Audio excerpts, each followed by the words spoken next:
नमस्कार, बहुत स्वागत है आप सभी का। आप देख रहे हैं न्यूज 18 बिहार झारखंड। मैं हूं आपके साथ जया मिश्रा। बुलेटिन की शुरुआत करने जा रहे हैं और सबसे पहले बात गृह मंत्रालय की बड़ी बैठक की होगी। मॉक ड्रिल पर गृह मंत्रालय की बड़ी बैठक हुई है। राज्यों के आला अधिकारियों के साथ ये बैठक हुई है और बैठक में एनडीआरएफ के आला अधिकारी भी शामिल रहे। 7 मई को सभी राज्यों में मॉक ड्रिल के निर्देश हैं। एमएचए ने मॉक ड्रिल करने के निर्देश दिए हैं। केंद्रीय गृह मंत्रालय के आदेश के बाद मॉक ड्रिल कल एक साथ की जाएगी। इस दौरान हवाई हमलों की चेतावनी देने वाले सायरन बजाए जाएंगे। आम नागरिकों और छात्रों को ट्रेनिंग दी जाएगी।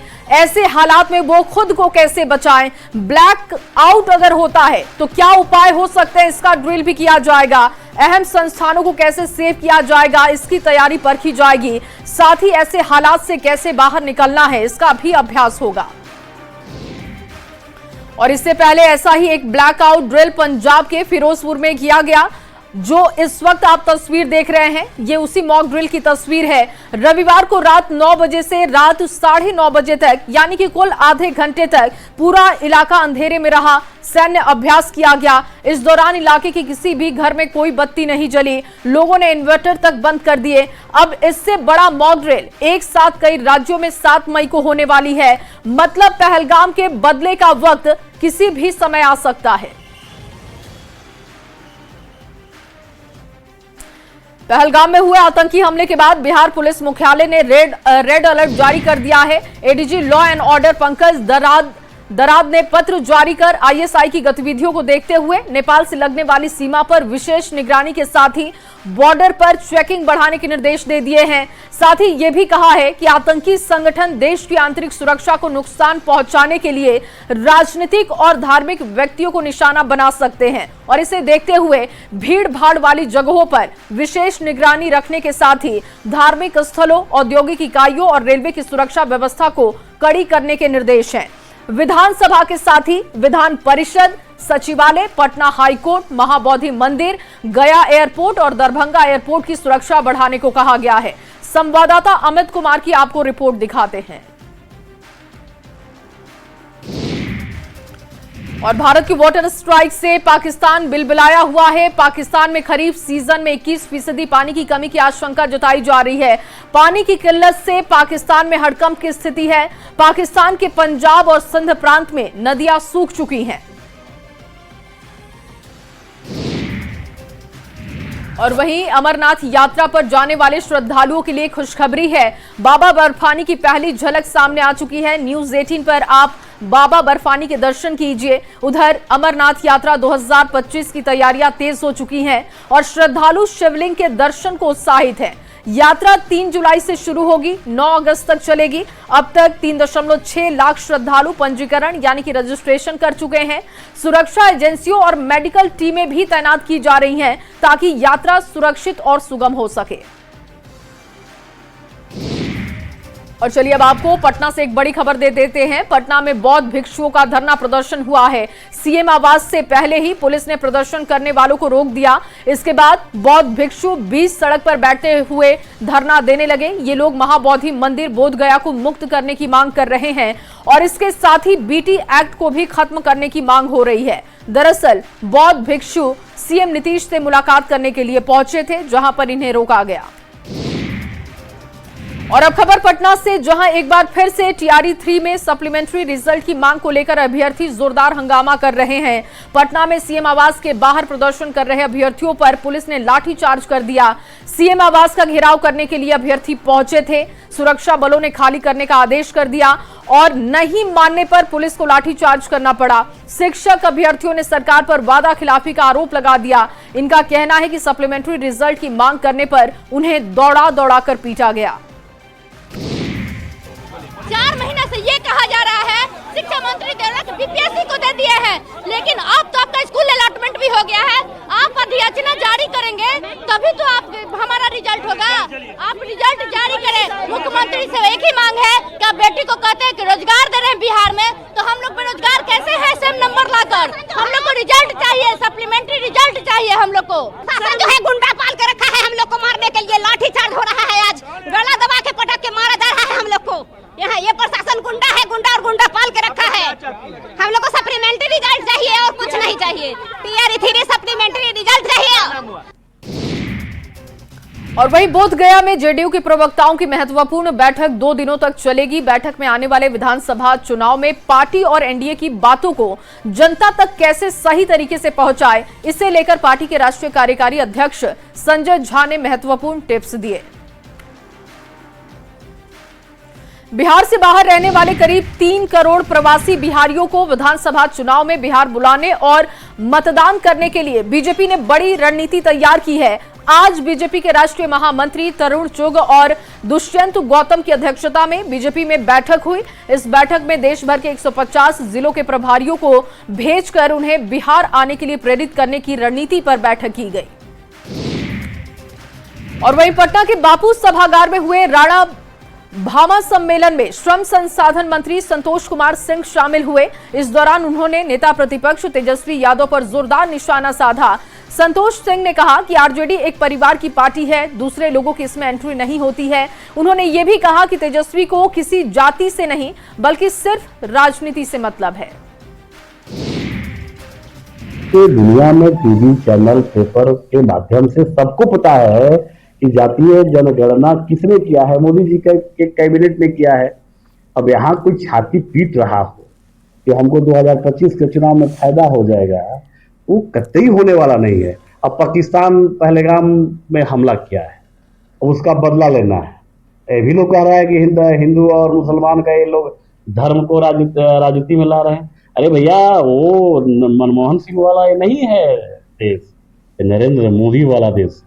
इसलिए अब सिर्फ फुटबॉल करें या कुछ भी कहें, तेजस्वी जी का कोई अब कुछ होने वाला नहीं है।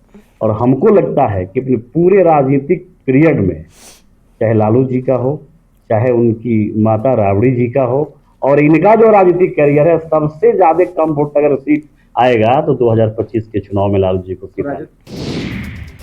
और अगली बड़ी खबर वैशाली से, जहां पर कोलकाता से मजदूर का शव गांव पहुंचा तो लोग आक्रोशित हो गए। लोगों ने आरोपी ठेकेदार के घर पर हमला कर दिया और उसको जमकर पीटा गया। मौके पर मौजूद पुलिस पर भी लोगों ने पथराव किया है और गाड़ी में तोड़फोड़ की गई। हालात को काबू करने के लिए पूरे गांव को छावनी में तब्दील कर दिया गया। लालगंज के कमालपुर गांव के गोपाल पंडित के बेटे धर्मेंद्र को लेकर गांव के कपिल मियां कोलकाता गए थे। कोलकाता में धर्मेंद्र की मौत हो गई। शव घर पर पहुंचते ही लोगों का गुस्सा भड़क उठा। धर्मेंद्र की 1 साल पहले ही शादी हुई थी। परिवार वाले ठेकेदार कपिल मियां पर हत्या का आरोप लगा रहे हैं और पूरे मामले की जांच की मांग कर रहे हैं। हमको लग रहा है कि मेरे बच्चे को दोनों बाप बेटा मिल करके मार दिए हैं। कोई आपको भतीजा का तबीयत भी पहले से कोई खराब उराब था कुछ नहीं था, मेरे बच्चे का तबीयत खराब कुछ नहीं था। तो आज यहाँ शव आया है, पुलिस भी आई है क्या? पुलिस तो आई है, ये लोग बुलाए हैं अपना। क्या चाहते हैं आप? हम इंसाफ चाहते हैं। क्या शंका है आपको? शंका क्या, हम लोग मर्डर किए मेरे बच्चा को, शंका क्या है? शंका का इसमें कोई गुंजाइश ही नहीं है। और अगली खबर मुजफ्फरपुर से है। बड़ी खबर यह है कि बाल तस्करी का खुलासा हुआ है। 18 बच्चों को मुक्त करा लिया गया है। इस दौरान 5 बाल तस्कर भी गिरफ्तार किए गए। तस्कर सभी बच्चों को ट्रेन से कर्नाटक ले जा रहे थे। वहां ले जाकर उनसे फैक्ट्री और होटल में काम कराते थे। खबर छपरा से है, जहां अतिक्रमण के खिलाफ अभियान जारी है। परसा में जिला प्रशासन की टीम ने मुख्य सड़क को अतिक्रमण मुक्त कराया है। इससे पहले अतिक्रमण करने वालों को नोटिस भी दिया गया और जगह खाली करने को कहा गया था। नोटिस की मियाद खत्म होने के बाद भी आज अवैध निर्माण जब दिखा तो बुलडोजर एक्शन लिया गया। और अगली खबर कटिहार से, जहां मोस्ट वांटेड कारेलाल यादव को पुलिस ने गिरफ्तार कर लिया है। कारेलाल 25,000 का इनामी है और टॉप 10 अपराधियों की लिस्ट में उसका नाम है। उसके खिलाफ रंगदारी, हत्या, अवैध हथियार के साथ ही किडनैपिंग जैसे मामले पहले से रिकॉर्ड हैं। आरोपी के पास से एक देसी कट्टा, पिस्टल और 3 कारतूस भी बरामद हुए। इस गिरोह का एक्चुअली जो कारेलाल है, इसके साथ लगभग इन टोटल 6 लोग थे जो इस घटना में इन्वॉल्व थे। इसके साथ 2 लोग और थे जिन्होंने शव को साइड रखने के लिए इसमें हेल्प किया था। तो उस क्रम में हम लोग गिरफ्तारियां कर रहे हैं। अभी पहली गिरफ्तारी इस मास्टरमाइंड की है, बाकी लोग हम लोगों की नज़र में हैं, बहुत जल्दी गिरफ्तार करेंगे। और इनके कुछ गिरोह के मेंबर्स, विपिन यादव गिरोह के मेंबर के साथ भी बातचीत में है। तो उसके बारे में काफ़ी इन्फॉर्मेशन पूछताछ क्रम में मिली है। तो जिस इन्फॉर्मेशन हम लोग को मिली है उससे हमको उम्मीद है कि बहुत जल्दी इसके लगभग बाकी जितने भी गिरोह के मेंबर बाहर हैं सभी गिरफ्तार हो जाएंगे। और अगली खबर भी कटिहार से, जहां आपसी दुश्मनी में लोगों ने 10 कट्ठे में लगी केले की फसल को काट दिया है। पोठिया के रामनगर के हरि मंडल ने पड़ोस के कुछ लोगों पर केले की फसल को बर्बाद करने का आरोप लगाया। किसान को करीब 3 लाख रुपए का नुकसान हुआ है। पीड़ित किसान ने पुलिस से इसकी शिकायत की है। खेत 10 कट्ठा खेत में केला 500 गाछ था, वो पूरा काट करके गिरा दिया था। वो दिनेश मंडल घुलटू मंडल का बेटा था, स्वर्गीय घुलटू मंडल, और मनोज मंडल है, और मानव शाह बटेश्वर शाह का बेटा है मानव शाह, वो भी था केला खेत काटने में। और वहीं पटना के पालीगंज में शराब के खिलाफ कार्रवाई की गई है। पुलिस ने एक घर से लाखों की अंग्रेजी शराब बरामद की है। मौके से शराब तस्कर को भी दबोचा गया है और उसके पास से 2 लाख रुपए कैश और एक कार भी बरामद की गई है। इसी कार से शराब की तस्करी हो रही थी। खबर अरवल से है, जहां एक अनोखी शादी की पूरी इलाके में चर्चा हो रही है। इस शादी में घोड़ी या कार से नहीं बल्कि हेलीकॉप्टर से बारात आई है। मामला अरवल सदर थाना क्षेत्र के अंतर्गत मोथा गांव का बताया जा रहा है। बारात को देखने के लिए लोगों की भीड़ उमड़ गई। और अगले 2 दिनों तक बारिश की वजह से बिहार में मौसम सुहाना बना रहेगा। मौसम विभाग की तरफ से ये जानकारी दी गई है। 8 मई से फिर से भीषण गर्मी और लू का कहर आपको झेलना पड़ सकता है।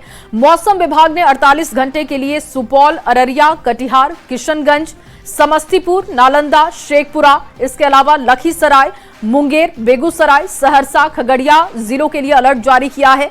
इन जिलों में बारिश और ठनका का अलर्ट जारी किया है मौसम विभाग ने, और ऐसे में आपको सावधान रहने की जरूरत है। और गोपालगंज से खबर, जहां गोपालगंज जिले में रात भर हुई बारिश के बाद सुबह से मौसम सुहाना बना हुआ है। आसमान में बादल छाए हुए हैं, हल्की धूप निकली हुई है, जिससे तापमान में गिरावट दर्ज की गई। कई इलाकों में बिजली के तार टूटने की वजह से बिजली सप्लाई भी बाधित है। मौसम विभाग ने आज बारिश और ठनका को लेकर अलर्ट जारी किया है। बारिश और ठनका से लोगों को सावधान रहने की जरूरत है। और अगली खबर नालंदा से, जहां पर तेज आंधी और बारिश की वजह से कई जगहों पर पेड़ गिर गए। बिहार शरीफ के अम्बेर में भी एक विशाल पेड़ गिर गया, जिसकी वजह से यातायात प्रभावित हो गया। लोगों ने नगर निगम को इसकी सूचना दी और फिर सड़क से पेड़ को हटाने की कार्रवाई शुरू की गई। अरवल के गुल्ली बीघा गांव में ठनका गिरने से युवक की जान चली गई। मृतक का नाम त्रिलोकी यादव है, जो कि गांव में ही बारात जाने की तैयारी कर रहा था। अचानक तेज बारिश होने लगी। बारिश से बचने के लिए वो एक पेड़ के नीचे जा छिपा, तभी वहां पर ठनका गिरा और ठनके की चपेट में आकर उसकी जान चली गई। लखीसराय से खबर, जहां लखीसराय में बारिश के बाद कई वार्डों में जल जमाव की स्थिति हो गई। वार्ड नंबर 4 में जल जमाव की वजह से लोगों को परेशानी का सामना करना पड़ा। हालात ऐसे हो गए कि अब लोगों के घरों में पानी घुस गया है। लोगों का आरोप है कि पानी की निकासी की कोई व्यवस्था नहीं है, जिसका खामियाजा आम लोगों को भुगतना पड़ता है। नगर परिषद अधिकारियों से कई बार शिकायत की गई है, लेकिन समस्या का समाधान नहीं हो पाया। जल जमाव की समस्या है और पानी का निकास जो है, मेरा जो जल जमाव है उसका निकास ही नहीं बन रहा। चाहे नगर पालिका का रहे, चाहे डीएम रहे, इस सब देखा जा रहा है मगर अनदेखी किया जा रहा है। और वहीं जानकी जन्म उत्सव पर सीतामढ़ी में विशाल निशान शोभा यात्रा निकाली गई। इस यात्रा में 50,000 से ज्यादा लोगों ने हिस्सा लिया है। चारों तरफ से माता सीता, भगवान राम की जयकारों की गूंज सुनाई दी और लोगों का उत्साह देखते ही बन रहा था। माता जानकी की जानकी जन्मोत्सव के उपलक्ष्य में यह माता जानकी की निशान यात्रा निकली हुई है। इस जानकी यात्रा में हजारों सम्मिलित हुए हैं और माता जानकी आपकी कृपा सफल बनी रहे। और अब बात महाजाम की होगी। छपरा और डोरीगंज के बीच लगभग 10 किलोमीटर लंबा जाम देखने को मिला। इस जाम की वजह से पटना आने जाने वाले लोगों को काफी दिक्कत हुई। जाम की वजह से सड़कों पर हजारों गाड़ियां फंस गई। जाम छुड़वाने में पुलिस और प्रशासन की टीम नाकाम साबित होती हुई दिखी। जाम तो आगा पुलिया पोसा है। कितना दूर लगा हुआ? पूरा यहाँ तक लगा हुआ है। कितना किलोमीटर लगा? कम से कम 3-4 किलोमीटर लगा हुआ है। 4 किलोमीटर जाम है ना। निकले हो पटना जाने के लिए, तो क्या परेशानी हो रही है? जाम में फंसे हुए हैं 1 घंटे से। कितना दूर जाम लगा होगा? यहाँ 6-7 किलोमीटर जाम लगा हुआ है। कोई प्रशासन दिख रहा है कि नहीं? कोई प्रशासन रोड पर नहीं लग रहा है। और अब आपको जमुई से खबर दें, जहां जमुई के गिद्धौर स्टेशन पर फुटओवर ब्रिज की मरम्मत हो रही है और ऐसे में यात्री रेलवे पटरी पार कर प्लेटफॉर्म पर पहुंच रहे हैं। एक प्लेटफॉर्म से दूसरे प्लेटफॉर्म पर जाने के लिए पटरी पार करना पड़ रहा है, जिससे कि दिक्कतें बढ़ी हुई हैं। खेलो इंडिया यूथ गेम्स में आज तीसरे दिन भागलपुर में तीरंदाजी के मैच खेले गए। इस प्रतियोगिता में महाराष्ट्र का दबदबा दिखाई दिया। कल गोल्ड मेडल के 6 मुकाबलों में महाराष्ट्र के खिलाड़ी दावा पेश करेंगे। और अब रुख करते हैं झारखंड की खबरों की ओर। रांची में कांग्रेस की संविधान बचाओ रैली हो रही है। पुरानी विधानसभा धुरवा मैदान में हो रही रैली में बड़ी संख्या में कांग्रेस के नेता और कार्यकर्ता पहुंचे। रैली में करीब 50,000 लोगों के शामिल होने का दावा किया जा रहा है। संविधान बचाओ रैली में राज्य भर से जुटे कांग्रेस कार्यकर्ताओं में काफी जोश दिखा। वहीं झारखंड के पूर्व मुख्यमंत्री रघुवर दास ने हेमंत सरकार पर बड़ा और गंभीर आरोप लगाया। रघुवर दास ने कहा कि राज्य सरकार ने झारखंड को बांग्लादेशी घुसपैठियों का धर्मशाला बना दिया। राज्य सरकार के संरक्षण में यहां पर घुसपैठ हो रहा है और उनका वोटर आईडी से लेकर आधार और राशन कार्ड भी बनाया जा रहा है। इतना ही नहीं, रघुवर दास ने आरोप लगा दिया कि यही बांग्लादेशी घुसपैठिए विधायक और मंत्री भी बन जाते हैं। इस तरह अवैध घुसपैठी को इस राज्य सरकार के संरक्षण में झारखंड को धर्मशाला बना के रखा है, जबकि धर्मशाला में भी 3-4 दिन रहने के बाद जाना पड़ता है। अक्सर हम देखते हैं कि घुसपैठी हमारे भोली भाली आदिवासी लड़कियों के साथ शादी करके लव जिहादी और लैंड जिहादी भी कर रहे हैं। इनके साथ साथ ये जो अवैध घुसपैठी के कारण हम देख रहे हैं राज्य की सुरक्षा के साथ भी खिलवाड़ हो रहा है। और वहीं झारखंड में लव जिहाद और धर्मांतरण के मुद्दे पर भी रघुवर दास ने हेमंत सरकार पर जोरदार हमला किया। न्यूज 18 की खबर का हवाला देते हुए रघुवर दास ने कहा कि कोई ऐसा जिला नहीं जहां पर धर्मांतरण नहीं हो रहा है। उन्होंने कहा कि राज्य की सरकार को 2 टोपी वाले चला रहे हैं और आने वाले दिनों में झारखंड की संस्कृति पर बड़ा हमला हो सकता है। आप लोग दिखाते रहते हैं कि धर्मांतरण बड़ी जोर शोर से हो रही है। अभी न्यूज 18 के टीवी में ही मैंने देखा कि गुमला में कोरवा जाति के लोग को धर्म परिवर्तन कराया गया। कोई ऐसा जिला नहीं है जहां बड़े जोर शोर से धर्म परिवर्तन चल रही है। इस राज्य को 2 टोपी चला रहा है और दोनों विदेशी धर्म को मानने वाले, और यही कारण है कि आने वाले समय में जो झारखंड की संस्कृति है, जो हमारी सभ्यता है झारखंड की, कहीं ना कहीं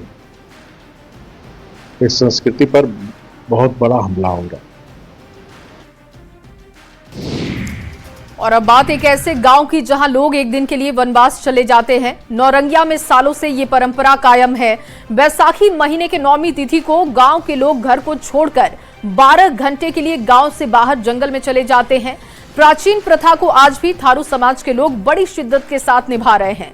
सालों पुरानी परंपरा को बुजुर्ग के साथ बच्चे भी मनाते हैं।